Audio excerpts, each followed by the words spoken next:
रचनाओं के अंदर हमारा शुमार है। ओके जी। इसके अलावा आपसे पूछ ले बंद दरवाजा, ठीक है, मैं गया था डार्लिंग के पास, डार्लिंग ने अचानक से दरवाजा बंद कर दिया, एक्सेट्रा। ये सारी रचनाएं किसकी हैं भाई? मोहन चोपड़ा की। मेरे हिसाब से हर एक साथी को याद भी होंगी। याद हो या नहीं, बिल्कुल कुछ भी मुश्किल नहीं, सारी रचनाएं आपके याद होनी चाहिए, पूछी एग्जाम के अंदर, ठीक है। क्या हुआ? फेविक्विक से भी ना जुड़े सर जी? क्या ना जुड़े? अच्छा, टूटा हुआ आदमी के। देखो भाई, ये क्लियर है एक साथी के। हाँ जी, क्लियर हो गया। सेकंड हमारे पास आते हैं श्री बिशंबरनाथ कौशिक। श्री बिशंबरनाथ कौशिक भाई। बिशंबरनाथ कौशिक भाई ये किस लिए फेमस है भाई? जैसे मैंने पढ़ लिया ना, हरियाणा का सबसे प्रथम जो सफल उपन्यासकार था वो कौन था? वो था मोहन चोपड़ा। उसी टाइप से अगर आपसे पूछ लिया हरियाणा का सबसे प्रसिद्ध कहानीकार या हरियाणा का सबसे सफल जो कहानी लिखने वाला जो व्यक्ति था वो कौन सा था? वो था ये क्या नाम? बिशंबरनाथ कौशिक। ठीक है, लिखेंगे सभी साथी। एचआर का सबसे सफल प्रथम बोलो, प्रथम सफल जो कहानीकार है वो कौन सा? यानी जो कहानियां सुनाने का काम करता था वो था बिशंबरनाथ कौशिक। इसको कैसे याद रखोगे? बिशंबर चाचा कोई कहानी सुना दो ना। आपके चाचा वगैरह का नाम इसी टाइप से था बिशंबर है, बिशंबर चाचा कोई कहानी सुना दो ना। ठीक है, तो कहानीकार कौन हो जाएंगे? बिशंबरनाथ कौशिक हो जाएंगे। ओके जी। और जो कहानियां सुनाता था पुराने समय के अंदर और कौन सुनाता था कहानियां? प्रेमचंद भी सुनाता था। तो इनको क्या हरियाणा का प्रेमचंद भी बोला जाता है, क्योंकि प्रेम की कहानियां सुनाते थे। अपने मतलब खुद का जीवन की कहानी अपने बालका सुनाई जाता। ठीक है, अरे बेटा ऐसा था कि मेरे जीवन में एक प्रिया नाम की लड़की थी, ठीक है, और भाई वो प्रिया मुझे कॉलेज के जमाने से ही बहुत पसंद थी। अचानक मैं एक दिन मतलब कि उसके साथ ही आना जाना मेरा रहता था, पेपरों के अंदर मैं उसकी नकल भी मरवाता था, सारे काम करता था। लेकिन एक दिन क्या हुआ, मैं मतलब बाहर जा रहा था, मैंने देखा कि वो तो बुंडिया के अंदर यानी ऑटो के अंदर किसी और के साथ बैठ के जाने लग रही है। मैंने बेटा उसको पीछा किया। पीछा करने के बाद मैंने इस चीज़ का पता लगाया कि किसके साथ बैठ के गई। तो मुझे पता लगा वो लड़का तो हमारे गाँव का था जिसके साथ वो लड़की बैठ के गई। मैंने उससे पूछा, अरे भैया ये तो हमारी सेटिंग हुआ है, तुम्हारी भाभी लगत, तुम काहे इसके साथ घूमत घूमत, तुमको शर्म नहीं आयत? वो लड़का ऐसे बोला, अरे भैया तुमसे का छपाना यार, अपना तो काम जारी मारने का है? ये देखो वीडियोस फोटोज। ये देखो, ठीक है, तुम्हारी जो जिसको तुम हमारी भाभी बनाना चाहते हो वो हमारे साथ है, 3-4 बार चुम्बन कर चुकी है रे, तुमको क्या पता हम कहां कहां घूमे हैं? इस टाइप की कहानियां बना बना के सुनाएगा, यानी इसको हरियाणा का प्रेमचंद भी बोलते हैं। ठीक है, लिखेंगे सभी साथी कौन है?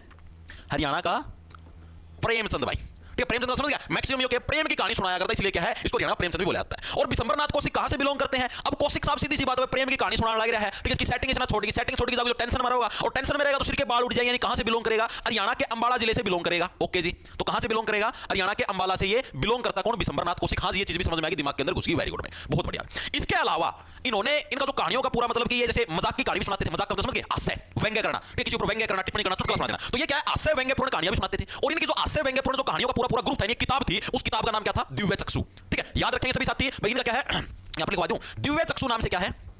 दिव्य चक्षु। दिव्य चक्षु का मतलब आंखें, तीसरी आंख खुल जाएगी, इतनी बढ़िया बढ़िया कहानियां रोज सामने सुनने मिलेंगी। ठीक है, दिव्य चक्षु नाम से, ठीक है, दिव्य चक्षु नाम से क्या है? इनके जो हास्य व्यंग्यपूर्ण कहानियां हैं उनका आपका पूरा पूरा एक ग्रुप आपको मिलेगा। ठीक है, चीज समझ में आई? दिव्य चक्षु नाम से हास्य व्यंग्यपूर्ण निबंध लिखे, निबंध का मतलब प्रस्ताव इन्होंने लिखने का काम किया। ओके जी, ये चीज समझ में आई, हर एक साथी के समझ में आई। हाँ जी, आगे किसी को कोई दिक्कत नहीं, कोई भी दिक्कत नहीं। उसके बाद इनकी रचनाएं कौन-कौन सी हैं? इसकी रचना देखिए मोहन चोपड़ा की, उसी टाइप से बिशंबरनाथ कौशिक जी की है। इनकी फेमस रचनाएं कौन-कौन सी हैं? आओ पढ़नी पड़ेगी भाई रचनाएं, प्रमुख रचनाएं। बिशंबरनाथ कौशिक की बात होने लग रही है।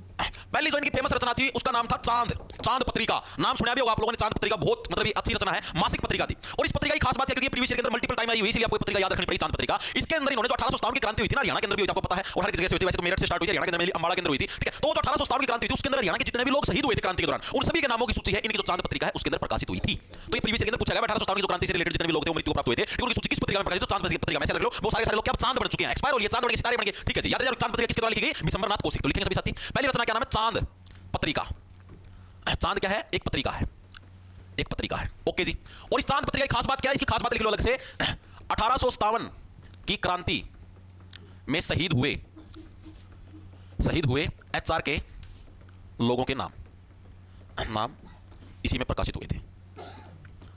ठीक है भाई, चीजें याद रह जाएंगी। हाँ जी, रह जाएंगी। चांद बन चुके हो, बिल्कुल बेसिक चीज, इसके अंदर कुछ भी मुश्किल बात नहीं है। ओके जी, इसके अलावा अगला जो इनका जो अगली जो इनकी रचना है उसका नाम है रक्षाबंधन। क्या नाम है? रक्षाबंधन। बिशंबरनाथ कौशिक की जो सेकंड रचना क्या नाम है? रक्षाबंधन है। ओके जी, इसके अंदर क्या है भाई? ये जो बिशंबरनाथ कौशिक उनकी पहली कहानी है भाई, ठीक है, जो कि साल 1913 के अंदर प्रकाशित हुई। आपसे पूछ ले भाई बिशंबरनाथ कौशिक की पहली कहानी कौन सी है? तो रक्षाबंधन है भाई। बिशंबरनाथ कौशिक क्या बोलते हैं? बेटा मैं तेरे को प्रेम वाली कहानी सुना तो दूंगा, लेकिन तेरे को मेरे को रक्षा का जो मतलब है वचन देना पड़ेगा, कभी तेरी मम्मी मेरे को आके डांटे। ठीक है, तो रक्षाबंधन क्या है?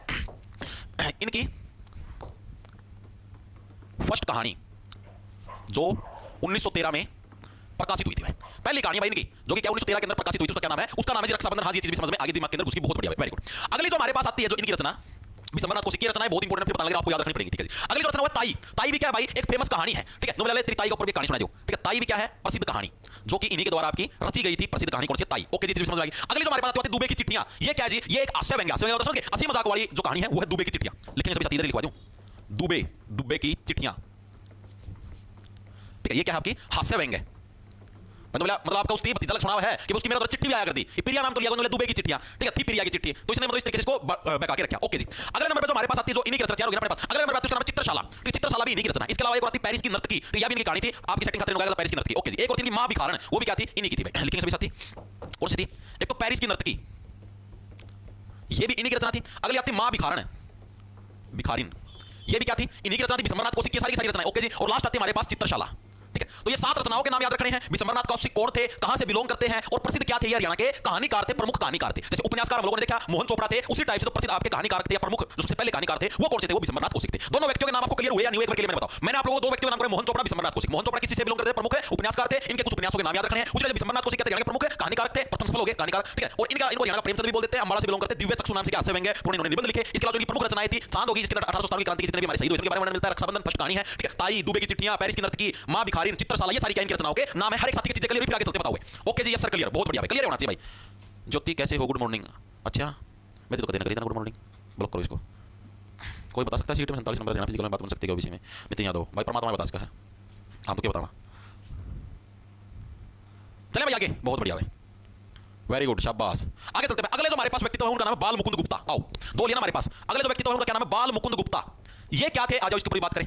तीनों के नाम याद रखें, तीनों बहुत इंपॉर्टेंट है, ठीक है। मोहन चोपड़ा, बिशंबरनाथ कौशिक और बाल मुकुंद गुप्ता, तीनों फेमस अस्तित्व हैं भाई, ठीक है। ओके जी। ये क्या थे भाई, ये थे हरियाणा के प्रसिद्ध, जैसे मैंने देखा वो कहानी, एक उपन्यासकार थे, कहानीकार थे, हरियाणा के प्रसिद्ध निबंधकार हैं। निबंध का मतलब आपने देखा 10वीं क्लास के प्रस्ताव लिखा करते, गाय का निबंध लिखिए, गाय का प्रस्ताव लिखिए, दिवाली पर प्रदूषण के ऊपर प्रस्ताव लिखिए, ठीक है। तो ये क्या थे, एचआर के प्रसिद्ध, एचआर के प्रमुख बोल लो या फिर प्रसिद्ध बोल लो, प्रसिद्ध निबंध लेखक। ओके, तो यहाँ प्रसिद्ध निबंध लेखक कौन है, बाल मुकुंद गुप्ता, ठीक है। इसको याद कैसे कोई बाल मुकुंद गुप्ता कैसे समझ लो, पर निबंध है इतना बड़ा होया करता, आप लोगों ने देखा 10वीं क्लास का 4-5 पन्ने का होया करता, ठीक है। उसमें पता नहीं भाई कौन कौन सी गुप्त बात लिखी जाया करती। हम तो बाल होते थे, हम तो बच्चे होते थे, हमको तो गुप्त बातें बनानी ही नहीं आती थी। इस तरीके से हरियाणा के प्रमुख जो आपके निबंध लिखने वाले हैं वो कौन, आपके बाल मुकुंद गुप्ता है। ओके, चीजें समझ में आ गई। इनकी प्रमुख रचनाएं कौन कौन सी थी, तो पहली रचना ये निबंध लिखने लगे थे, तो निबंध में कहां पर लिखे जाते हैं, हिंदुस्तान में लिखे जाते हैं। हिंदुस्तान क्या है, इन्हीं की होगी रचना, लिखेंगे सभी साथी, हिंदुस्तान। ओके जी। दूसरे कहां पर लिखे जाते हैं, हिंदुस्तान को भारत भी बोलते हैं, तो भारत मित्र ये भी क्या है, इन्हीं की रचना का नाम है, जो कि इनके निबंधों के अंदर शुमार है। ओके जी। अब हिंदुस्तान, भारत मित्र, सारे मतलब सारी चीजें भारत के अंदर होती है। फिर एक और आ गया हिंद बंगवासी, क्या गया, हिंद बंगवासी, यानी हिंदुस्तान का ऐसा व्यक्ति जो कि बंगाल के अंदर रहता है, हिंद बंगवासी है, ये भी इन्होंने क्या है अपने एक निबंध के अंदर, मतलब निबंध के रूप में अपने लिखने का काम किया। ओके जी। इसके अलावा आपसे पूछा था शिव शंभू के चिट्ठे, ये बहुत बार आता है, इसको पकड़ रख लेना। शिव शंभू के चिट्ठे बहुत इंपॉर्टेंट है भाई, पूछा गया प्रीवियस ईयर के अंदर। चिट्ठे ये किसके द्वारा लिखा गया, तो किसके द्वारा, बाल मुकुंद गुप्त के द्वारा क्या है, शिव शंभू के चिट्ठे आपके लिखे गए, ठीक है। और ये है क्या, ये एक हिंदी पत्र है, ठीक है, हिंदी पत्र है शिव शंभू के चिट्ठे, जो कि बाल मुकुंद गुप्त के द्वारा लिखा गया था। बहुत इंपॉर्टेंट है, डबल स्टार लगा तो पूछा था बहुत बार, शिव शंभू के चिट्ठे, ठीक है भाई। इतने बड़े बड़े निबंध लिखा, इतनी बड़ी कहानी वाला भगवान शिव के चिट्ठे भी खोल दूंगा, इतनी बड़ी कहानी मेरे द्वारा, ठीक है। बड़े बड़े निबंध लिखूं, कहानी अलग होगी, निबंध अलग, ठीक है। तो मैंने आपको 3 व्यक्तित्व बताए, तीनों के नाम याद रखने। कौन कौन से हो गया, पूछ ले। हरियाणा का प्रमुख उपन्यासकार कौन होगा, मोहन चोपड़ा, जो कि अपने उपन्यासों के माध्यम से मन को मोह लेता था। हरियाणा का प्रमुख कहानीकार कौन सा, शिव शंभू के, ओके नाम था इसका, अरे शिव शंभू के चिट्ठी क्यों करना लग रहा हूं मैं, यो नाम में भूल गया, इतनी जल्दी याद कम भूल। बिशंबरनाथ कौशिक, बिशंबरनाथ कौशिक हरियाणा का प्रमुख हो गया आपके पास कहानीकार, ठीक है जी। हरियाणा का प्रमुख आपके पास क्या पूछ ले, निबंध लेखक पूछ ले, तो बाल मुकुंद गुप्ता। तीनों याद हुए या नहीं हुए, एक बार के लिए सभी साथी बताएं। तीनों क्लियर है हर एक साथी के, हां जी क्लियर है। आगे चलो भाई, इसके अंदर और कुछ भी नहीं, इतना ही बस। 3 बहुत महत्वपूर्ण, तीनों पूछे जाते हैं।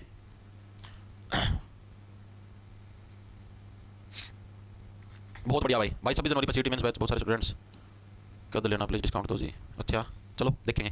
ओके, चीजें क्लियर है, हाँ जी चीजें क्लियर, किसी कोई डाउट नहीं, किसी को कोई डाउट की बात नहीं है। उसके बाद आते हैं जो अगले प्रसिद्ध व्यक्तित्व है, उनका नाम है स्वदेश दीपक, ठीक है। स्वदेश दीपक, आओ इनके बारे में पढ़ते हैं। स्वदेश दीपक आपको आज पूरी क्लास के अंदर पढ़ने हैं, इनके उपन्यास और इनके नाम जो कि फेमस व्यक्तित्व हैं, ठीक है, क्योंकि एग्जाम के अंदर पूछे जाते हैं। स्वदेश दीपक भाई ये कौन थे, किस चीज के लिए फेमस थे भाई, तो हरियाणा के अंदर जो कथात्मक विद्या है, ठीक है, कथात्मक विद्या समझ यानी कथा के रूप में, कहानी के रूप में जो चीजें लिखते थे, उसके मेन रचनाकार थे स्वदेश दीपक। कैसे याद रखोगे, जो भी हम लोग कहानी यानी कथा के रूप में जो भी हम लोग विद्या की रचना करते हो, क्या हम लोग दीपक सके करते थे पुराने समय के अंदर, यानी ऐसे दिवा जला के लाइट सके, उसके माध्यम से हम लोग रचना लिखने का काम करते थे। ओके जी। इसके अलावा ये फेमस किस लिए थे, हमने देखा कि हमने प्रमुख उपन्यासकार देख लिया, प्रमुख कहानीकार देख लिया, हमने प्रमुख अपना ये निबंधकार, ये तीनों देख लिए, ठीक है जी। ये हरियाणा के प्रमुख प्रसिद्ध नाट्यकार थे, यानी जो नाटकों के लिए कथा लिखने का काम करते थे। ये क्या करते थे, नाटकों के लिए क्या है, रचनाएं लिखने का काम करते थे। याद रह जाएगा, क्योंकि हमारे देश के अंदर स्वदेशी नाटक हम लोग बनाए, स्वदेशी के ऊपर मैंने दीपक जलाने का काम कराया था, ठीक है। लिखते हैं सभी साथी, स्वदेश दीपक क्या थे, हरियाणा के प्रसिद्ध नाट्यकार थे भाई, नाट्यकार, ठीक है। और इनका जो फेमस नाटक था, लिखेंगे सभी साथी, इनका जो प्रसिद्ध नाटक था एक ही था, उसका नाम था कोर्ट मार्शल। क्या नाम था, कोर्ट मार्शल। क्या है इनके प्रसिद्ध नाटक, कोर्ट मार्शल कहां पर होता है, कोर्ट मार्शल तो हमारे देश के अंदर ही होता है जी, सेना के अंदर। अगर सेना के कोई नियमों का उल्लंघन करता है, कोई सेना के अंदर लगा हुआ है, तो उसका कोर्ट मार्शल होता है, ठीक है जी। और अगली क्या खास बात थी, मतलब अपने जो नाटक लिखते थे उसके अंदर क्या है, कथात्मक विद्या है, उसका प्रयोग करते थे। तो हरियाणा के अंदर क्या है, कथात्मक विद्या के रचनाकार भी यही है, लिखेंगे सभी साथी, एचआर में कथात्मक। अरे नाटक के अंदर कहानी तो होती है, हरियाणा में कथात्मक विद्या के रचनाकार, विद्या के रचनाकार। ओके भाई, चीजें याद रह जाएंगी? हाँ जी रह जाएंगी। चार व्यक्तियों के बारे में पढ़ा, चारों व्यक्तियों के बारे में एक चीज आप लोगों को विस्तारपूर्वक बता दी है। हाँ जी बता दी है। उसके बाद जो हमारे पास अगले व्यक्ति तो आते हैं ज्ञानानंद जी महाराज। ठीक है, ज्ञानानंद का मतलब पूरा ज्ञान का आनंद तो यही व्यक्ति ले रहे हैं। तो ज्ञानानंद जी महाराज, इनकी क्या खास बात थी भाई? इनको हरियाणा में क्या गीता मनीषी की संज्ञा दी गई। गीता मनीषी का मतलब जो साक्षात जैसे गीता लिखी थी ना, भगवान श्री कृष्ण ने गीता के अंदर उपदेश दिए थे, ठीक है, उसी टाइप से ये दूसरे गीता लिखने वाला आदमी बनने इतना ज्ञान हो गया ना। ठीक है, तो ज्ञानानंद जी महाराज क्या है, इनको क्या है, हरियाणा के अंदर गीता मनीषी की संज्ञा दी गई। अगले व्यक्ति तो कौन है? ज्ञानानंद जी महाराज। एचआर में इनको गीता मनीषी की संज्ञा दी गई, की संज्ञा दी गई। ठीक, गीता मनीषी समझ लो, मतलब गीता के जो सर हो गया तो ये हो गया भाई, मतलब दूसरे भगवान श्री कृष्ण के समझ लो, भगवान श्री कृष्ण ने जैसे दिए थे उसी टाइप से। बहुत बढ़िया, वेरी गुड, शाबाश सर। रेलवे ग्रुप डी में काम आएगा क्या? अरे रेलवे ग्रुप डी में हरियाणा जी की थोड़ी आती है, हरियाणा जी की ओनली हरियाणा के एग्जाम्स के लिए है, रेलवे ग्रुप डी में थोड़ी आती है। बहुत बढ़िया भाई, शाबाश, गुड मॉर्निंग, गुड मॉर्निंग। आगे देखो, अगला क्या हमारे पास? अगले हमारे पास आते हैं संत नित्यानंद। कौन आते हैं? संत नित्यानंद। नित्यानंद, ठीक है, नित्य का मतलब समझते, नित्य का मतलब प्रतिदिन, यानी ऐसे संत जो डेली आनंद के अंदर रहते हैं भाई। ठीक है, जो डेली आनंद के अंदर रहेगा वो कौन रहेगा? सीधी सी बात है, गरीब व्यक्ति तो आनंद के अंदर डेली नहीं रहता, गरीब व्यक्ति को डेली काम करना पड़ता है। तो हरियाणा का प्रमुख जो गरीबदास साहित्यकार था, यानी जो गरीबों को दास बना के रखेगा, वही आनंद के अंदर रहेगा डेली। ठीक है, तो नित्य का मतलब डेली, यानी जो डेली आनंद में कौन रहेगा? जो गरीबों को दास बना के रखेगा, यानी हरियाणा का प्रमुख जो गरीबदास साहित्यकार है। एचआर का प्रमुख गरीबदास साहित्यकार, गरीबदास जो साहित्यकार है वो कौन है हमारे पास? वो है संत नित्यानंद जी महाराज। ओके जी, चीजें क्लियर हुई, दिमाग के अंदर घुस गई। ठीक है, इनका वास्तविक नाम क्या था? असली नाम क्या था? असली नाम था भाई नंदलाल। पूछ सकता है, आज तक पूछा नहीं। ठीक है जी। इसके अलावा हरियाणवी भाषा के अंदर जो 12 खड़ी है वो लिखने का श्रेय भी इन्हीं को जाता है। ठीक है, लिखने से भी साथी हरियाणवी भाषा लिख दो। हरियाणवी भाषा में 12 खड़ी जो लिखने का श्रेय है वो भी किसको जाता है? नित्यानंद जी महाराज को जाता है। और इसके अलावा नित्यानंद जी महाराज का वास्तविक नाम क्या था? वास्तविक का मतलब हो गया ओरिजिनल जो नाम था इनका वो क्या था भाई? तो ओरिजिनल नाम नित्यानंद नहीं था, ओरिजिनल नाम क्या था इनका? नंदलाल था। नंदलाल से इन्होंने नित्यानंद बना दिया भाई। ठीक है, नंदलाल। अब ये तो प्रीवियस ईयर के अंदर जो पूछा गया था प्रश्न, आपको बताता हूं, ये पूछा गया था, इसको नोट कर लो। हरियाणवी भाषा में 12 खड़ी लिखने का श्रेय किसको जाता है? नित्यानंद। कैसे रखोगे? 12 गरीबों को क्या है? एक लाइन में खड़ा रखा और डेली आनंद का जिसने आभास किया वो कौन था? नित्यानंद था। इस तरीके से 12 खड़ी जो है वो लिखने का श्रेय किसको जाता है? संत नित्यानंद को भाई। ठीक है, बहुत इंपॉर्टेंट है, एग्जाम के अंदर पूछा गया, इसलिए मैं आपको लिखवाने लग रहा हूं। चीजें क्लियर है? हाँ जी क्लियर है, बहुत बढ़िया भाई, वेरी गुड। नंदलाल तो लिखवाया है, नंदलाल तो है, और क्या है सर? ऐप में क्लासेस बैकग्राउंड में भी चलती है। बैकग्राउंड का मतलब कैसे भाई? बैकग्राउंड में कैसे चलेंगे समझा नहीं, थोड़ा बताओ मेरे को। सर आज मैथ की क्लास होगी, मैथ की क्लास बैच के अंदर आज मैथ की क्लास नहीं होगी। मैथ वाले सर शनिवार बोलते हैं मैथ वाले सर भाई शनिवार और संडे 2 दिन छुट्टी पे रहते हैं क्योंकि वो मतलब जहां से क्लास लेते हैं वो बाहर से लेते हैं, वो अपने घर से। व्यक्ति तो है, उनका नाम है बनारसी दास गुप्ता। आओ, बनारसी दास गुप्ता। इनको बस देखो, ट्रिक का गेम तो धरती में क्लास में याद करवाई दूंगा। एक तो हमारे क्लास खत्म हो पाता है ना, एक बार रिवीजन मारो क्योंकि थोड़ा सा मतलब थोड़ा डीप टॉपिक है, अड़के की रिवीजन मारोगे तो बात बनाएगी। ठीक है, तो इनके द्वारा जो प्रसिद्ध रचना लिखी, प्रसिद्ध पुस्तक लिखी उसका नाम था पंचायती राज क्यों हुआ कैसे। ठीक है, बनारसी दास गुप्ता। इसको तो एक तो बालमुकुंद गुप्ता वो अलग था। ठीक है, बालमुकुंद गुप्ता था, पिछला पन्ना बालमुकुंद गुप्ता अलग था, ये निबंध राइटर था। ठीक है, जो गुप्त तरीके से निबंध लिख देता था। बनारसी दास गुप्ता अलग है। ये बनाएगा क्या? बनाया इसने पंचायती राज बनाया। हरियाणा के जो पंचायती चुनाव व्यवस्था है उसको बनाने का श्रेय इसको दिया था। इस तरीके से याद रख लो। ठीक है, यानी क्या पंचायती राज क्यों हुआ कैसे, तो ये जो फेमस पुस्तक लिखने का श्रेय बनारसी दास गुप्ता को। क्या है? पंचायती राज क्यों वह कैसे।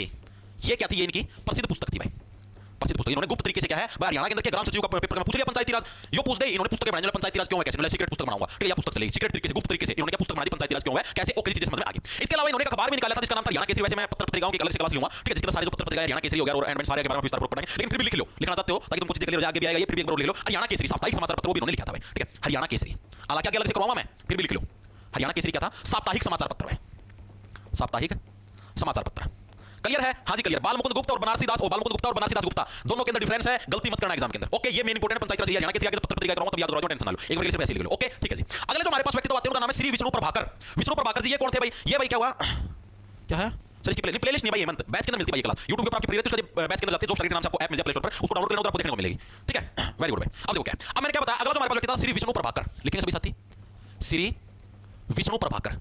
इनकी क्या खास बात थी प्रभाकर जी की? जी विष्णु देखो साक्षात भगवान विष्णु के स्वरूप है, और भगवान विष्णु अगर कोई चीज लिखते तो वो क्या है, वो कविता के रूप में लिखेंगे। तो हरियाणा के प्रसिद्ध काव्यकार, काव्यकार मतलब समझ गए, जो कविताएं लिखने का काम करते थे वो कौन थे? श्री विष्णु प्रभाकर। प्रभाकर किसके अंदर करते थे? हिंदी के अंदर, जो हाई लेवल की हिंदी सीख लेता था उसको प्रभाकर बोलते थे। ठीक है, हिंदी के अंदर मैंने तो हिंदी में प्रभाकर की है, मैंने हिंदी के अंदर बहुत हाई लेवल का कोर्स किया हुआ है। ठीक है, उसको प्रभाकर बोलते थे। और हिंदी के अंदर आपको कविताएं आती थी, 9वीं 10वीं क्लास में देखा अलग कविताएं आती, उसके लिए बहुत हाई हिंदी पढ़ने की जरूरत है। शब्द चयन बड़ा ही कठोर है, भाषा सरल एवं सहज है, शांत रस वीर रस का प्रयोग किया गया, लाना बहुत सारा शब्द लिखा जाया करता। ठीक है, तो विष्णु प्रभाकर ने प्रभाकर की हुई थी, तो इसलिए हरियाणा के प्रसिद्ध जो हमारे काव्य रचनाकार है उसके अंदर हमारे शामिल हुए आजादी के बाद। ठीक है, आपसे पूछा स्वतंत्रता के बाद के जो प्रसिद्ध आपके हरियाणा काव्यकारों कौन है? श्री विष्णु प्रभाकर, याद रखना। स्वतंत्रता बाद, स्वतंत्रता पश्चात एचआर के प्रसिद्ध क्या है? काव्यकार। काव्य तो समझ जाओगे ना, कविता, कविता किसके अंदर आती है? हिंदी के अंदर आती है, हिंदी का टॉप कोर्स क्या बोलते हैं? प्रभाकर बोलते हैं। ठीक है जी, चीजें समझ में आ गई। इनकी कौन कौन सी कहानी थी? इनकी कहानी का देखो पता है आपको, हमारा जो संसार है किससे स्टार्ट होता है? भगवान विष्णु के नाम से शुरू होता है, भगवान विष्णु के नाम से ही समाप्त होता है, आदि व अंत। ये क्या कहानी का नाम है जो कि भगवान विष्णु के श्री विष्णु प्रभाकर के द्वारा लिखी गई है। ठीक है, तो इनकी रचनाएं कौन कौन सी थी? लिखेंगे सभी साथी आदि व अंत, आदि व अंत जो कि क्या है? कहानी है। ओके जी। सेकंड नंबर पर जो इनके द्वारा लिखी गई विष्णु जो प्रभाकर है, इनके द्वारा दूसरे नंबर की कहानी उसका नाम है संघर्ष के बाद। आदिवंत तो हो गया, उसके बाद क्या है? उसके बाद तो संघर्ष करना पड़ेगा जीवन में, यानी संघर्ष के बाद। और संघर्ष के बाद क्या है? मैं अपने वतन के लिए कुछ भी करने और मिटने के लिए तैयार हूं। ठीक है, लिखेंगे सभी साथी संघर्ष के बाद, संघर्ष के बाद। अगला है वतन के लिए, ये सारी इनकी रचनाएं हैं, वतन के लिए भी आपकी मतलब रचना वतन के लिए नहीं था। संघर्ष के बाद मैं अपने वतन के ऊपर मरने मिटने होता है, तो मेरा वतन है, मेरा वतन, सॉरी मेरा वतन भाई। संघर्ष के बाद मेरा वतन, ये भी क्या है कि कविता पेपर के अंदर ये लिखा आएगा निम्नलिखित में से कौन सी विष्णु प्रभाकर की रचना है, आपको सारी याद होगी तभी आप इसको बता पाओगे, वरना फ्लॉप हो जाओगे। ठीक है जी। इसके अलावा है किसकी, भगवान विष्णु का है, अरे धरती तो अभी भी घूमने लग रही है, इसको रोकना पड़ेगा तभी तो इंसान काबू में, यानी धरती अब भी घूम रही है। ठीक है, धरती अब भी घूम रही है, लास्ट ईयर आ गया था दोस्त, अब भी घूम रही है। ठीक है, इसके अलावा आपकी जो अगली रचना है, जब भी मान लो कोई पुल टूटने वाला हो, कोई पुल है वो टूटने वाला हो, तो पुल टूटने से पहले आप किसका नाम लेते हो, भगवान विष्णु का नाम लेते हो, हे राम प्लीज मुझे बचाना। तो पुल टूटने से पहले ये रचना भी किसकी है, विष्णु प्रभाकर की, पुल टूटने से पहले। ओके, हाँ जी, ये कुछ नहीं रचनाएं थी विष्णु प्रभाकर के बारे में, आपको इतनी ही चीजें याद रखनी। अब चलते हैं हमारे अगले व्यक्तित्व के ऊपर, जिसका नाम है प्रदीप नील। ठीक है, क्या हुआ, लस्सी पी सर, सर ने क्या है कर देंगे ना, क्यों कराई क्या सर, सीटेट के लिए हिंदी इंग्लिश पेडागोजी करवा दो भाई, मेरे को नहीं आती पेडागोजी, मैं कैसे कराऊं सर, ये क्लास कहाँ मिलेगी अमित कुमार। देखो भाई मैं फिर से बता देता हूं, मैं आप लोग क्लियर कर देता हूं कि जॉब टारगेट के नाम से आपको ऐप मिलेगा प्ले स्टोर पर, उसको डाउनलोड कर लेना। उधर आप जैसे कोर्स के सेक्शन के अंदर जाओगे तो आपको सीईटी मेंस का कोर्स मिलेगा। ठीक है, सीईटी ग्रुप डी का कोर्स मिलेगा, कोई सा ले लेना, उधर आपको ये क्लासें मिलेंगी। ठीक है, जिसकी तुमको तैयारी करनी हो। ठीक है, आगे चीज समझ में, आपकी कोई डाउट पड़े नहीं, कोई डाउट पड़े मिटो दो, कोई एप्पल आईफोन वाला है तो माई एपेक्स नाम से डाउनलोड करना, उधर आपको जॉब टारगेट के नाम से नहीं मिलेगा, उसके अंदर ऑर्गेनाइजेशन आईडी मांगेगा, उसके अंदर 92 कर देना। ठीक है, चीजें क्लियर। अब चलो आगे, चलो मिटो दो इसको, मिटो दो जी। ठीक है, तो चलो आगे, अब आते हैं हमारे अगले व्यक्तित्व का नाम, जिसका नाम है प्रदीप नील। क्या हो गया, Aryan Ustad sir, CET mains के बैच में घराने classical dance folk dance musical dance भाई। आर्यन क्या है, नगुरिया, आर्यन नगुरिया भाई, आप सीईटी मेंस के बैच के अंदर जाओगे तो उधर आपको एक अलग से फोल्डर मिलेगा एंडिटन नोट्स का। ठीक है, उस फोल्डर के अंदर जाओगे तो उधर आप उसको खोलोगे ना, तो उधर आपको दो टाइप के एंडिटन नोट्स मिलेंगे, एक तो आपके इंडिया जी के, दूसरे मिलेंगे आपको साइंस के। इंडिया जी के वाले बताएगा ना भाई, तो जितने टॉपिक का नाम लिखे सारे उधर मिलेगा, लिखे लिखा है, एक बार आंख खोल की। ठीक है, जितना तू फोन में और जगह आंगली मारे ना, फोन की सेटिंग का मेरा करके क्यों नो ऐप का भी अगर सही जगह आंगली मारेगा ना तो मेरा बैठ जाएगा, केस होता है। ठीक है, चलो आगे, बहुत बढ़िया भाई, वेरी गुड, शाबाश, बहुत बढ़िया। चलो आगे चलते, अगला जो हमारे पास व्यक्ति था उसका नाम क्या, प्रदीप नील। आओ भाई, प्रदीप नील भाई। प्रदीप मेरे घर बैरण जमा घी की जो सह हाल तू सबर मेरा से गोरी इब कहूं के इस तय आगे आ छाती कह तन ला लूं आजा मैं तेरे लाड लड़ाऊं। गाने के बात समझ कौन से लाड लड़ाने की बात होने लगी यहाँ पर, पता नहीं जी कौन से हैं, चलो कोई बात नहीं।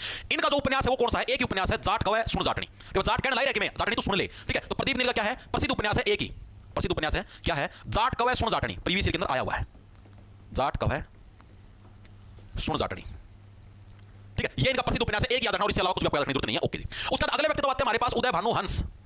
उदय भानु हंस भाई, इनके बारे में हमको क्या कुछ चीजें याद रखनी है, आओ, बहुत इंपॉर्टेंट व्यक्ति तो हैं, बहुत सारी रचनाएं जिनके बारे में आपसे पूछ ले। हरियाणा का प्रसिद्ध महाकाव्यकार, आपने पढ़ा था हरियाणा का प्रसिद्ध काव्यकार, वो था वो विष्णु प्रभाकर। महाकाव्यकार यानी काव्यकारों का भी काव्यकार, सबसे बड़ा व्यक्ति, काव्यकारों के अंदर भी जो टॉप लेवल का वो वाला काव्यकार, तो कौन सा है, उदय भानु हंस, हरियाणा के प्रसिद्ध महाकाव्यकार। लिखेंगे सभी साथी, एचआर का प्रसिद्ध महाकाव्यकार वो कौन है भाई, वो है उदय भानु हंस। हाँ जी, ये चीज समझ में आ गई। इनकी रचनाएं कौन कौन सी, इनकी रचनाएं बहुत सारी हैं, बहुत सारी मतलब 5-6 हैं जो कि आपको याद रखनी। कौन कौन सी, पहली तो देशा में देश हरियाणा। ठीक है, कौन सी पहली, देशा में देश हरियाणा, देशा में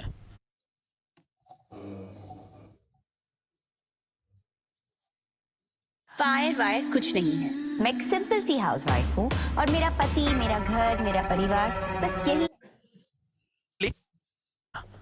ठीक है, हरियाणा लगे देश करने लग रहा है उदय भानु हंस। ठीक है भाई, हंस है यार, हंस की में भी कहते मेरा पट्टा है। ठीक है, मेरी दूसरी रचना बोली बोला, जो सिपाही बने हैं लोग वो बड़े ही संत प्रवृत्ति के बनते हैं, लेकिन बाद में उस सिस्टम के अंदर घुसने के बाद भेड़िए बन जाते हैं। ठीक है, यानी संत सिपाही या एक रचना है, दूसरी रचना भेड़ियों के संग हंस मुक्तावली। ठीक है, बाद में वो सिपाही के हैं भेड़िए बन जाए, तो क्या है दूसरी रचना, संत सिपाही, और तीसरी है भेड़ियों संग।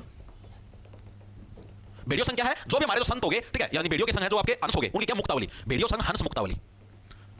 ठीक है, हंस वो मुक्त हो जाए आप मतलब संत पंता, फिर वो भेड़िया बन जाए, भेड़िया रहेगी। ओके जी, इसके अलावा जब इन्होंने हरियाणा को देश की संज्ञा दे दी तो सीधी सी बात है, यानी देश के लिए कुछ भी कर देंगे, हरियाणा को सब कुछ बना दिया, यानी हरियाणा की गौरव गाथा है वो भी इन्होंने लिखने का काम किया था। लिखेंगे सभी साथी, और क्या लिखी इन्होंने, एचआर की गौरव गाथा। और हरियाणा की गौरव गाथा लिखोगे तो उसकी शुरुआत कैसे होगी, उससे पहले शंख भी बजेंगे जी, और उससे पहले क्या है, सेनाई भी बजेगी जी। तो शंख और सेनाई ये भी क्या, इन्हीं की रचनाओं के नाम है। तो ये इनकी कुछ रचनाएं जो कि आपको याद रखनी है, किसकी भाई, उदय भानु हंस की। याद हुई नहीं, बिल्कुल बेसिक चीजें, आसान आसान है। क्या क्या हरियाणा के प्रसिद्ध महाकाव्यकार, काव्यकार आ जाए तो विष्णु प्रभाकर, महाकाव्यकार आ जाए तो उदय भानु हंस। रचनाएं कौन सी, देश में देश, हरियाणा संत सिपाही, भेड़ियों संग हंस मुक्तावली, हरियाणा की गौरव गाथा, शंख और सेनाई। ठीक है, चीजें याद हुई, हाँ जी याद हुई, कोई दिक्कत की बात नहीं, कोई दिक्कत की बात नहीं है। उसके बाद हमारे पास अगले व्यक्ति तो आते हैं, उनका नाम है संत गरीबदास भाई।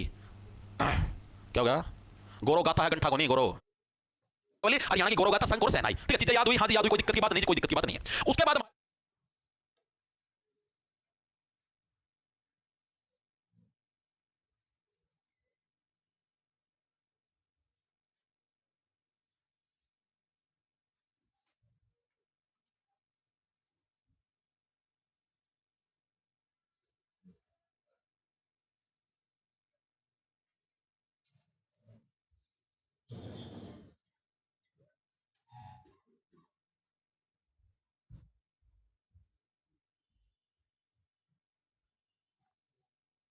हमारे पास अगले व्यक्ति तो आते हैं, उनका नाम है संत गरीबदास भाई। क्या हो गया, गौरव गाथा है, गंठा को नहीं, गौरव अजय फौजी भैया, गौरव गाथा गंठा नहीं है, हरियाणा की गौरव गाथा है। गंठा मेरा क्यों, गंठा प्याज लग बोलना भाई। ठीक है, और कोई आदमी गाठा रह जाए, छोटा रह जाए, आओ संत गरीबदास भाई, इनकी क्या कुछ रचना थी, इनकी रचनाओं के बारे में हम लोग देखते हैं। आओ भाई, तो संत गरीबदास थे भाई, नाम से आपको पता लगने लग रहा है गरीबदास, और व्यक्ति है गरीब बनेगा अमीर बनेगा किस चीज पर डिपेंड करता है, बीज पर डिपेंड करता है भाई, ठीक है। ये गरीब का बीज टिक रहा है तो गरीब वाला एग्जाम हो गए, ठीक है, अमीर का बीज टिक रहा है तो अमीर वाला एग्जाम हो गए, यानी बीजक पर टिका, ठीक है। ये क्या आपका संत गरीबदास की रचना है, क्या है, बीजक पर टिका, बीजक पर टिका, ये क्या संत गरीबदास की एक रचना है। ओके, चीजें समझ में आई या नहीं आई, जी बिल्कुल आई। सेकंड हमारे पास हिंजर बोध, ठीक है, हिंजर बोध, और अगर बीज पर नहीं टिकेगा तो क्या है, हिजरा बन जाएगा, हिंजर बोध बन जाएगा, ठीक है जी बिल्कुल, दोनों चीजें याद हुई, हाँ जी याद हुई। आगे आते हैं हमारे पास अगला संत आता है संत ईश्वरदास, इनको ईश्वरदास भी बोल देते हैं और ईश्वरदास भी बोल देते हैं, तो दोनों नामों से प्रसिद्ध। अगर ईश्वरदास लिखा जाए तब भी कंफ्यूजन होता है, ईश्वरदास आगे तो और कोई आएगा, ईश्वरदास ईश्वरदास बात एक ही भाई। ये मेनली 14वीं सदी के संत थे, ठीक है। 14वीं सदी के अंदर तो क्या है भाई, मुगलों का शासनकाल चलने लग रहा था, या फिर दिल्ली सल्तनत का शासनकाल, मुगलों का दिल्ली सल्तनत का शासनकाल चलने लग रहा था, ठीक है। तो संत ईश्वरदास है, ये उस टाइम के क्या थे, ईश्वरदास लिख दिया, ईश्वरदास है, सॉरी ईश्वरदास, ठीक है। ये क्या आपके मैंने क्या बताया, आपके 14वीं जो सदी हमारी उसके क्या थी, ये क्या हुआ, हाँ 14वीं सदी के संत, 14वीं सदी का 1301 से 1399 तक के साल 14वीं सदी के संत थे भाई, 14वीं सदी के संत थे। कौन से संत, ईश्वरदास, ईश्वरदास भी बोल देते हैं, मैंने आपको फिर बताया, गलती मत करना एग्जाम के अंदर, ठीक है जी। अब क्या था 14वीं सदी के अंदर, यानी 1316 सालों के अंदर दिल्ली सल्तनत का शासनकाल चलने लगा था। ईश्वर क्या बोले, अंगद बैठ जाइए, दिल्ली सल्तनत के बड़े-बड़े शासक आ रहे हैं, अंगद बैठ जाइए, यानी क्या है, अंगद पैसा पैसा भाई, अंगद पैसा, ठीक है। और आपको पता है कि उसी टाइम पर क्या भरत का भी विलाप हुआ था, इसमें भारत पूरा भारत विलाप करने लगा था, रोने लगा था, क्योंकि उन्होंने दिल्ली सल्तनत के शासकों बहुत भयंकर कत्लेआम था, यानी भरत विलाप, ये भी इसी के अंदर आता है। और सत्यवती कथा, तो कितनी कौन सी रचनाएं हैं, 3 है भाई। पहली तो कौन सी, अंगद पैसा पैसा भैया पैसा बैठ जा, अंगद पैसा, ठीक है जी। दूसरा भरत विलाप करने लगा, पूरा भारत विलाप करने लगा था, जी बिल्कुल सही है, पूरा भारत रोने लगा, दिल्ली सल्तनत का शासनकाल चलने लगा था, जी बिल्कुल सही बात, इसके अंदर कुछ बात नहीं। और ये सारी कथाएं क्या सत्य है भाई, सत्य बात नहीं, सत्यवती कथा, ये तीनों याद हुई या नहीं हुई, ईश्वरदास की भाई याद हुई, ईश्वरदास बोलो, ईश्वरदास बोलो, बात एक ही है, हाँ जी याद हुई, याद तो वही करवाना लगा। अगला व्यक्ति तो हमारे पास आता है पंडित किशन चंद्र शर्मा, पंडित किशन चंद्र शर्मा भाई, ये हमारे पास आते हैं अगले व्यक्ति तो, जो कि इनकी भी कुछ ना कुछ कहानी है, जितने बेचारा नाम आया नहीं तो कौन पूछा था, ठीक है। इनकी कहानी का नाम है झूलों के संग गीता के रंग, ठीक है, झूलते झूलते के है गीता सुनाएंगे भाई, आप गीता का मतलब समझ गए ना, जो भगवान श्री कृष्ण के द्वारा जो गीता पुस्तक लिखी वो है, ठीक है। और ये कोई वो नहीं था उपन्यास, और ये रेडियो प्रोग्राम का नाम था, ठीक है, झूलों के संग गीता के रंग, तो ये रेडियो प्रोग्राम था भाई, किशन चंद्र, किशन ये समझ लो, गीता के संग भगवान श्री कृष्ण, किशन चंद्र गीता का नाम ले होगा, ठीक है। झूलों के संग गीता के रंग, गीता के रंग, ये क्या है जी, ये है जी radio programme, radio programme, okay, ठीक है। इसकी रचना किसके द्वारा करी गई, किशन चंद्र के द्वारा आपकी करी गई थी, ओके, चीजें समझ में आ गई। उसके बाद अगला व्यक्ति आता है हमारे पास रमेश चंद्र जैन, आ जाते हाथ लगवाऊं पेन रमेश चंद्र जैन है भाई, इनकी रचनाओं का नाम बताओ तो रमेश चंद्र जैन भाई, इनकी एक ही रचना है मेहंदी रचे हाथ, ठीक है। रमेश चंद्र जैन, हाथ में देखो पेन, पेन अगर हाथ में देखोगे तो भाई सीधी बात, मेहंदी सारी खराब हो जाएगी, ठीक है। तो मेहंदी रचे हाथ वो क्या, इनकी रचना का नाम है मेहंदी रचे हाथ, किसकी रचना का नाम है, रमेश चंद्र जैन की रचना का नाम है, हाँ जी चीजें समझ में आ गई। उसके बाद हमारे पास अगले व्यक्ति तो आते हैं, उनका नाम है भाई जय नारायण कौशिक। आओ अगले व्यक्ति तो कौन है भाई, जय नारायण कौशिक, कौशिक साहब आओ भाई फटाफट से। जय नारायण जो कौशिक साहब है भाई, इनकी कौन कौन सी फेमस रचनाएं, उनके बारे में इनके 2 मेन उपन्यास है भाई। पहली बात तो क्या कहने लग रहे हैं जय नारायण कौशिक, उनको भाई नारायण की जय, यानी भगवान विष्णु की जय। फिर कहने लग रहे हैं कि भाई आखिरी में सारी चीज तो मट्टी बननी है, ठीक है, चाहे कोई बुड्ढी लुगाई हो चाहे कोई जवान लुगाई हो, 2 उपन्यास लिखे हैं। पहले का तो नाम है बूढ़ी सुहागन, बूढ़ी सुहागन महिला, ठीक है। और उसकी मट्टी का भी कोई मोल नहीं, वो भी आखिरी में एक दिन मिलनी है मट्टी के अंदर। दो इन्होंने रचनाएं लिखी है, इन्होंने क्या है 2 उपन्यास लिखने का काम किया है, क्या बोला, बोला बूढ़ी सुहागन, बूढ़ी सुहागन की जय नारायण की, जय नारायण की, ठीक है, बूढ़ी सुहागन। और सेकंड आती है हमारे पास जो रचना वो है माटी का मोल, माटी का मोल, ओके भाई। तो ये जो दोनों रचनाएं हैं किसकी भाई, आपकी दोनों रचनाएं आपकी जय नारायण कौशिक की हैं, हाँ जी याद होगी या नहीं होगी बताओ एक बार के लिए। सीटी मेंस क्या है, पर ऑफ मिलेगा क्या 26 जनवरी को, देखेंगे भाई। जनरल जनरल स्टार्ट करने वाले लड़के के बारे में बोलो मुकेश, क्या बोलूं भाई, पागल वाली हरकत थी, पड़ जाना तो सारा स्टूडेंट निकल जाता बड़े। मैं क्या बोलूंगा बार का मैं से लिया, बहुत बढ़िया भाई, वेरी गुड, शाबाश। कितना रह गया सर, अभी तो टॉपिक तो रह, अभी तो 48 मिनट की क्लास हुई है, 1 घंटा की क्लास तो डेली हो, 12 मिनट की तो क्लास रही मेरे भाई, आराम तो मतलब लगभग टॉपिक पूरा करवा दिया, इतना टाइम नहीं है अपने पास, ठीक है। आगे चलो चलो जी, अगले हमारे पास व्यक्तित्व का नाम आता है सैयद गुलाम हुसैन, ठीक है। सैयद गुलाम हुसैन नाम से कोई यानी ऐसा व्यक्ति जो कि हुसैन का गुलाम हो एक तरीके से। चलो जी, अगले हमारे पास व्यक्तित्व का नाम आता है सैयद गुलाम हुसैन है, 1 घंटा की क्लास तो डेली हो, 12 मिनट की तो क्लास रही मेरे भाई, आराम तो मतलब लगभग टॉपिक पूरा करवा दिया, इतना टाइम नहीं है अपने पास, ठीक है। आगे चलो चलो जी,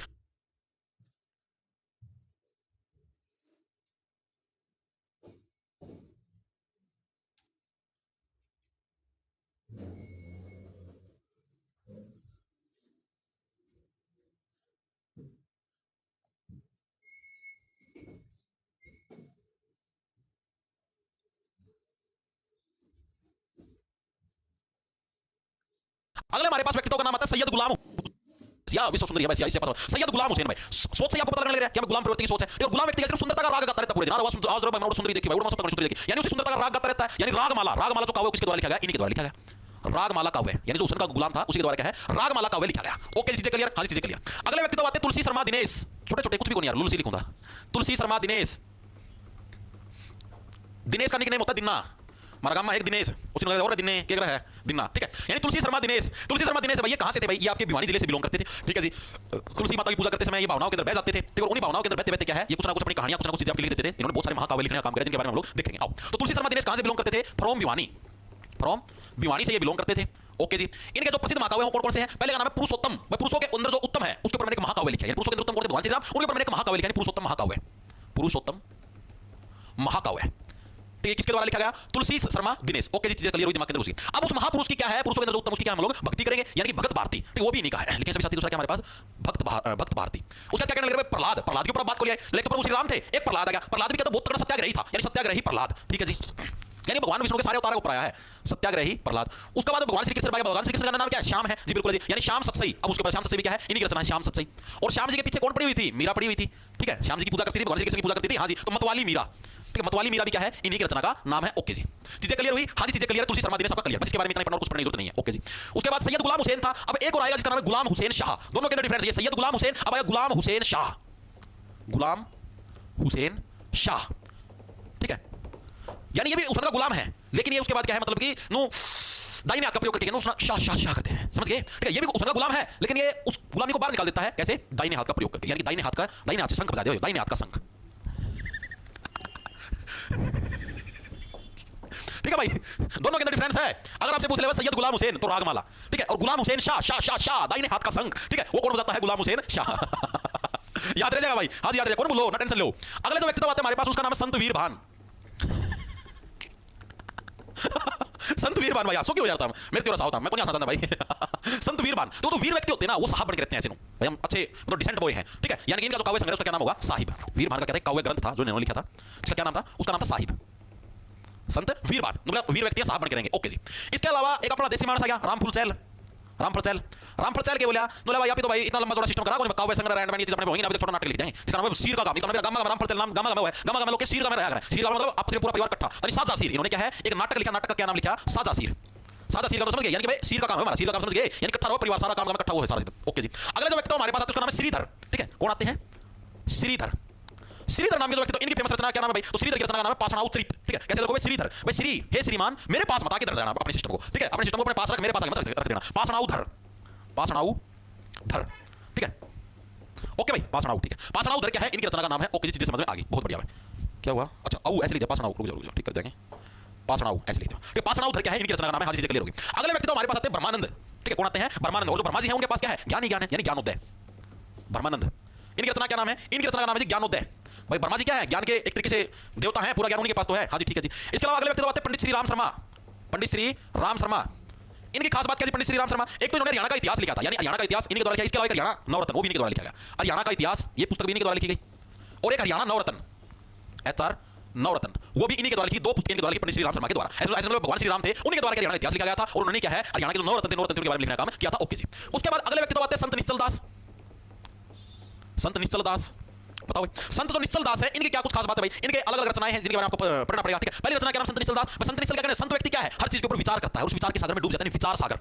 ठीक है, विचार सागर क्या है? संत निश्चल दास की रचना का नाम, पहली रचना कौन सी हो जाएगी? विचार सागर। हाँ जी, क्लियर है। सेकंड नंबर पे आती है हमारे पास वृत्ति सागर। वृत्ति सागर भी क्या है? संत निश्चल दास की रचना का नाम है। ओके जी, ये चीज भी समझ में आ गई। मतलब सागर सागर जिसका अपना सागर सागर दिख जाना, संत निश्चल दास है। संत के मन में क्या है? सागर ही सागर होता है। ठीक है जी, अगले आ गया हमारे पास वृत्त दीपिका। ठीक है, कई बार दीपिका भी आ जाओ भाई मनवा, सागर सागर नहीं, कई बार मनवा दीपिका भी आ जाए घूमती फिरती। ठीक है जी, और उससे क्या है, इनके दिमाग में एक युक्ति भी आती है। युक्ति का मतलब एक कोई ना कोई योजना आती है, योजना के ऊपर प्रकाश पड़ता है कैसे है दीपिका को ले आ जाए। ठीक है भाई, यानी पहले तो विचार आएगा, विचार का पूरा पूरा सागर आएगा, फिर वृत्ति आएगी, वृत्ति से फिर दीपिका आ जाएगी, दीपिका से फिर युक्ति आई, कोई ना कोई योजना आएगी दिमाग के अंदर कैसे दीपिका को ले आ जाए। ठीक है, चीजें समझ में आई? हाँ जी, आ गई। बस लास्ट के दो तीन व्यक्ति तो हो रह गए। अब जो अगले व्यक्ति उनका नाम है राजकुमार, कैसे दीपिका को ले आ जाए। ठीक है, चीजें समझ में आई? हाँ जी, आ गई। बस लास्ट के दो तीन व्यक्ति तो हो रह गए। अब जो अगले व्यक्ति उनका नाम है राजकुमार निजात। बस इसके बाद दो तीन व्यक्तियों के नाम बोल पाऊंगा, बस उसका क्लास पूरी कर दूंगा। 1 घंटा तो नहीं दिया क्लास में, पहला लाइक छोड़ दियो फिर वो पढ़ गए हम पेपर का कैसे गंदा पट्टा नो, मेरा को नहीं, उम्र भी तो बढ़ा दी 18 से 25 फार्म बन गई, हुआ 18 से 28 कर दी, फार्म बन की डेट भी बढ़ा दी। फार्म देखो हम 3 लाख प्लस भर जाएंगे, 14 पट्टा का टेंशन ना लो, 5 दिन में 1.5 लाख फार्म दिए थे। अरे तो तुम घाटे मिल गया, 18 से 28 कर दी, और जो रिजल्ट कैटेगरी थी 28 लगी थी पहला, उनकी 31 लगोगी, तो ये तो तगड़ा कंपटीशन होगा मेरे भैया, ये क्यों टेंशन लेता हूं? बहुत बढ़िया भाई, वेरी गुड। तो देखो भाई, राजकुमार निजात, हर कोई व्यक्ति किससे निजात पाना चाहता है? अपने साए से। साए का मतलब जो मेरी छाया है, ठीक है, मैं उससे है निजात पाना चाहता हूं, यानी साए अपने अपने साथ। इनका उपन्यास था फेमस उपन्यास का क्या नाम है? साए अपने अपने साथ। ये एक ही उपन्यास है, समझो मैंने बीच में कोमा लगा दिया, दो हो गए हैं। साए अपने अपने साथ, इनका एक ही उपन्यास है, दो नहीं है, एक ही है। ओके जी, उसके बाद अगले व्यक्ति तो आते हैं, उनका नाम है अलहड़ बीकानेरी। अलहड़ बीकानेरी भाई, आओ आओ राजा कुंडी मत खुड़काओ राजा। अलहड़ बीकानेरी भाई, इनकी कौन कौन सी रचनाएं हैं? कविता, एक कविता, ये तो आंसू पहुंच ले, ये तो पहुंच ले ना, कविता अब तो आंसू पहुंच, ये कौन है? अलहड़ बीकानेरी। ठीक है, क्या है? कविता अब तो आंसू पहुंच, आंसू पहुंच। ठीक है, ये क्या है? ये इनके द्वारा लिखी गई रचना का नाम है। ठीक है, कविता अब तो आंसू पहुंच ले, मैं स्पेशल बीकानेर तेरे खातिर लेके आऊंगी मैं चीज। ठीक है जी, अगले व्यक्ति तो आते हैं हमारे पास महाकवि मयूर। महाकवि मयूर, मयूर भाई। ठीक है। महाकवि मयूर है, मयूर ने मयूर के नाम से रचना लिखने का काम किया है भाई, ठीक है। क्या क्या रचना नाम लिखी इन्होंने, मतलब कौन सी रचना लिखी? एक का नाम था मयूराष्टक। मयूराष्टक का मतलब है 8 मयूर, अष्टक का मतलब 8 भाई, इन्होंने 8 मयूरों के बारे में, 8 मोरों के बारे में रचना लिखी। साथ इन्होंने एक रचना लिखी जिसका नाम था सूर्य शतक, सूर्य के ऊपर शतक मारेंगे, ठीक है। तो क्या है? मयूराष्टक, मयूराष्टक और सूर्य शतक, दो रचनाएं इन्होंने लिखने का काम किया। किन्होंने लिखने का काम किया? महाकवि मयूर ने। मयूर के अंदर मयूर का नाम आ जाएगा। हाँ जी, समझ में आ गई, किसी कोई डाउट नहीं, कोई डाउट नहीं है। उसके बाद हमारे पास आज की क्लास के हमारे लास्ट व्यक्ति तो है डॉक्टर साहब है, डॉक्टर हरि पुण्य नायरत्न, ठीक है। बहुत बढ़िया भाई, वेरी गुड। देखो क्या है, डॉक्टर हरि पुण्य न्यायरत्न। भाई हरि ने, भगवान हरि है, भगवान विष्णु ने क्या है, पूरा पुण्य कर्म करके क्या है, इनको जन्म देने का काम किया था, ठीक है। इनकी रचना क्या नाम है? चित्रबोधिनी, ठीक है। चित्र से क्या भगवान हरि के नाम का बोध करवाते, ठीक है। उसका क्या नाम है? चित्रबोधिनी। जो हरि के, जो अपने चित्र से क्या है, हरि के नाम का बोध है, हरि पुण्य न्यायरत्न भाई, ठीक है। ये इनकी रचना का नाम है। ओके, तो आज के लिए करते हैं इतना ही। बाकी अभी ये तो पूरे हो गए अपने, लेकिन कुछ एक और भी अन्य उपन्यास कर रहे हैं, 3 दिन के बारे में पढ़ना बाकी है, सोमवार की क्लास के अंदर देखेंगे, ठीक है। आज शनिवार हमारा, कल संडे, संडे ये तो पूरे हो गए अपने, लेकिन कुछ एक और भी अन्य उपन्यास कर रहे हैं, 3 दिन के बारे में पढ़ना बाकी है, सोमवार की क्लास के अंदर देखेंगे भाई, ठीक है। ये इनकी रचना का नाम है। ओके, तो आज के लिए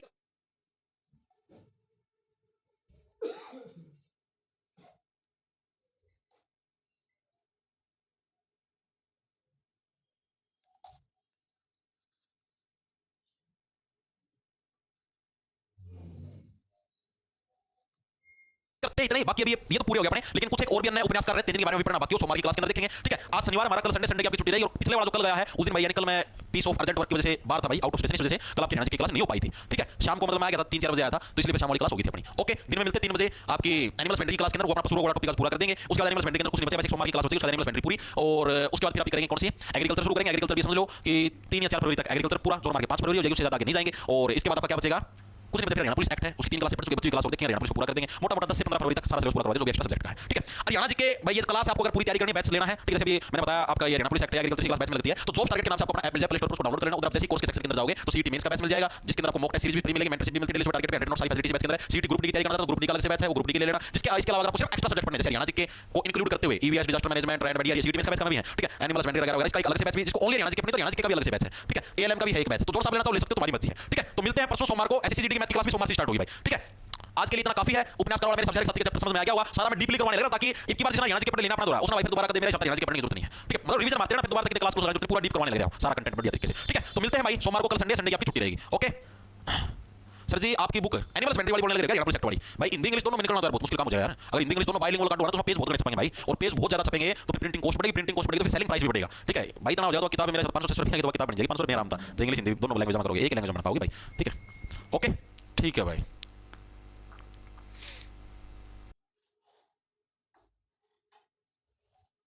अरे नमस्कार भाइयों